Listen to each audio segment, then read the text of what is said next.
جاتی ہے کہ ہر نفس جو کرتا ہے وہ پہلے سے طے شدہ ہے، پھر ہم اچھے اور برے عمل و فعل کیسے کریں یا کرتے ہیں؟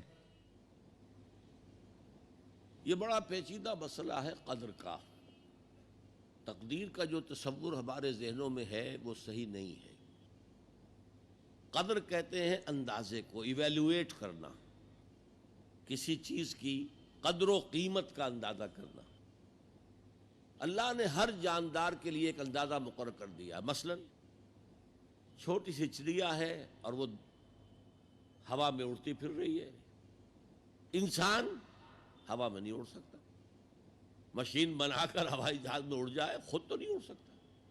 تو یہ ہر نوع کی ایک تقدیر ہے۔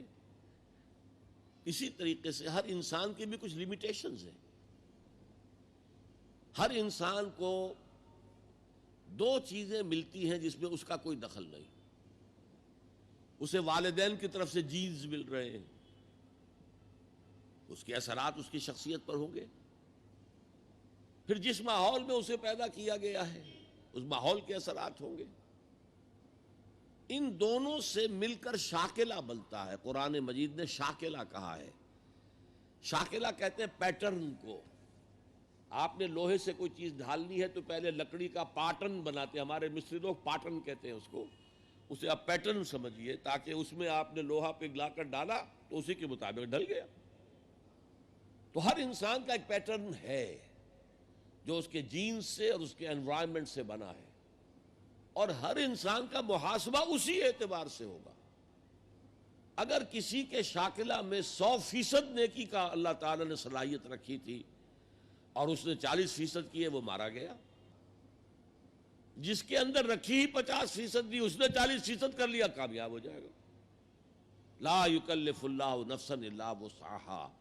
Every individual will be judged according to what was given to him by Allah subhanahu wa ta'ala۔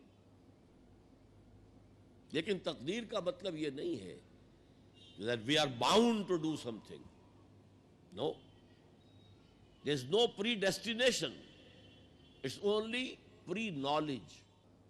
اللہ نے مجھے اختیار دیا، چاہے یہ کرو چاہے وہ کرو، اما شاکرا و اما کفورا، فمن شاء فلیؤمن ومن شاء فلیکفر۔ جو چاہے ایمان لائے، جو چاہے کفر کا اختیار کر لے۔ لیکن اللہ کو معلوم ہے کہ تم کیا کرو گے۔ یہ پری نالج ہے اللہ کا، پری ڈیسٹینیشن نہیں۔ اللہ نے مجبور نہیں کیا ہے۔ ہاں، وہ لمیٹیشن جو آپ کی شخصیت کے اندر ہے وہ اپنی جگہ ہے، لیکن نیکی اور بدی، خیر اور شر، حق و باطل کا چوائس آپ کو دیا ہے، اما شاکرا و اما کفورا۔ فمن شاء فلیؤمن ومن شاء فلیکفر۔ This free will is with you and you will be adjudged on the basis of this free will۔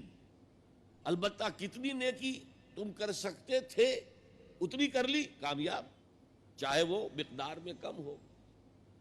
اب جب غزوہ تبوک کے موقع پر حضور نے مسلمانوں سے کہا یہ جیش العسرہ ہے، ساز و سامان چاہیے، اب لاؤ پیسے پیش کرو، حضرت ابوبکر نے اپنا سارا اثاثہ لا کر رکھ دیا۔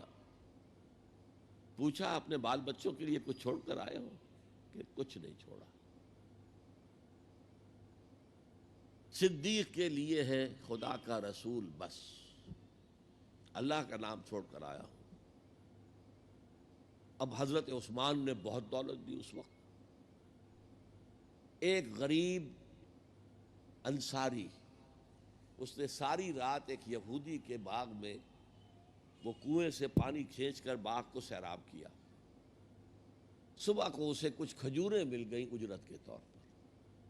اس نے آدھی لا کر اپنے بال بچوں کو دے دی، گھر کا نفقہ، نان نفقہ شام تک کے لیے، آدھی حضور کے سامنے لا کر رکھ دی۔ جو منافقین موجود تھے انہوں نے تمسخر اڑایا، ہاں جی ہاں، بغیر ان کھجوروں کے تو یہ لشکر جا ہی نہیں سکتا، یہ تو بڑا، یہ تو بہت۔ حضور نے کیا کہا؟ ان کھجوروں کو اس پورے ڈھیر کے اوپر پھیلا دو، اللہ کی نگاہ میں یہ اس پورے ڈھیر سے زیادہ بھاری ہے۔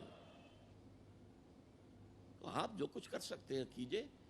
اللہ تعالیٰ کی لاٹھی اندھے کی لاٹھی نہیں ہے جو برابر چلے سب پر، بلکہ ایوری انڈیویجول اس کے علیحدہ علیحدہ حساب ہوگا. اللہ کا کمپیوٹر بہت بڑا ہے، بہت بڑا ہے، بہت بڑا ہے، وہ ہر ایک کی قدر و قیمت کا تعین کر لے گا.